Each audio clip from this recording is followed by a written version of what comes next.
3,500 करोड़ की खरीदारी एफआई और डीआई ने मिलके किया, फिर भी निफ्टी हिला ही नहीं। 13 बेसिस पॉइंट्स की गिरावट, स्मॉल कैप इंडेक्स में भी 14 बेसिस पॉइंट्स की गिरावट, मिड कैप इंडेक्स में थोड़ी बहुत राहत मिली 13 बेसिस पॉइंट्स, और माइक्रो कैप का 26। इतना सारा पैसा कहाँ गया? एडवांस डिक्लाइन रेशियो देखे तो 1480 स्टॉक ऊपर और 1680 स्टॉक नीचे, कुछ खास नहीं।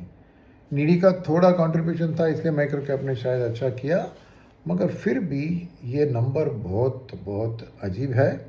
और इसका खाली एक एक्सप्लेनेशन हो सकता है कि दो चीज़, एक भयंकर सेक्टर रोटेशन, तो इधर बिकवाली उधर खरीदारी, रोटेट हुआ पैसा, और नेट पॉजिटिव पैसा पॉजिटिव है। तो क्या है कि स्टॉक प्राइसेस के गिरने के बाद आके थोड़ा स्टॉक्स उठा लिया, बट इतना नहीं उठाया कि मार्केट फिर ऊपर चले। तो थोड़ा बहुत जैसे कोई स्टॉक वैल्यू जोन में आ रहा है उसको खरीदा एफआईडीआई ने। तो ये बहुत अजीब सी चीज़ है। नहीं तो इतनी 3,500 करोड़ की खरीदारी से मार्केट बिल्कुल हिला नहीं, ये बहुत बहुत मुश्किल है समझना।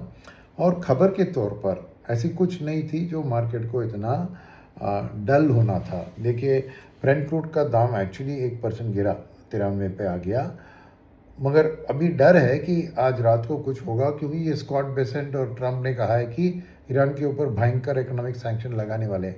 मगर इस न्यूज़ को भी ब्रेंट क्रूड ने डिस्काउंट नहीं किया, उसको बोला वो तो करो, हम प्रॉफिट बुक करेंगे। तो बाकी क्या है, इंटरनेशनली कुछ हुआ क्या? गोल्ड के दाम बढ़े आज, बिकॉज वो लॉन्ग टर्म बॉन्ड डील की बढ़त के कारण डॉलर इंडेक्स अभी वीक की चल रही है, 98.93 30 डेज में लो में चल रही है। बस वही खास है। इनफैक्ट खबरें को देखकर लग रहा है कि आज की खबरें मार्केट ने इग्नोर किया। देखिए, मैकारी ने रिपोर्ट दिया है कि मानसून का डेफिसिट 35% जून से अब 13% के ऊपर गिर गया है। खरीफ की क्रॉप की जो सोइंग है वो भी करीबन 2% प्लस और माइनस लास्ट ईयर के। इनफैक्ट आज गवर्नमेंट में वीट का एक्सपोर्ट भी अलाउ किया है, मानिए सरप्लस वीट है हाथ में है। और उसके अलावा बैंकिंग स्टॉक्स आज थोड़ी पिटे। शायद ये ग्लोबल की जो लॉन्ग टर्म यील्ड्स में बढ़त की बात हो रही है ऑल ओवर द वर्ल्ड, उसके कारण डर है कि इंडियन यील्ड्स बढ़ेंगे, बट अभी तक इंडियन यील्ड्स भी 6.86 लेवल पे ही है, 7 के ऊपर गए नहीं है। पर फिर भी पीओसी बैंक्स थोड़े पिटे बिकॉज ये यील्ड की डर है।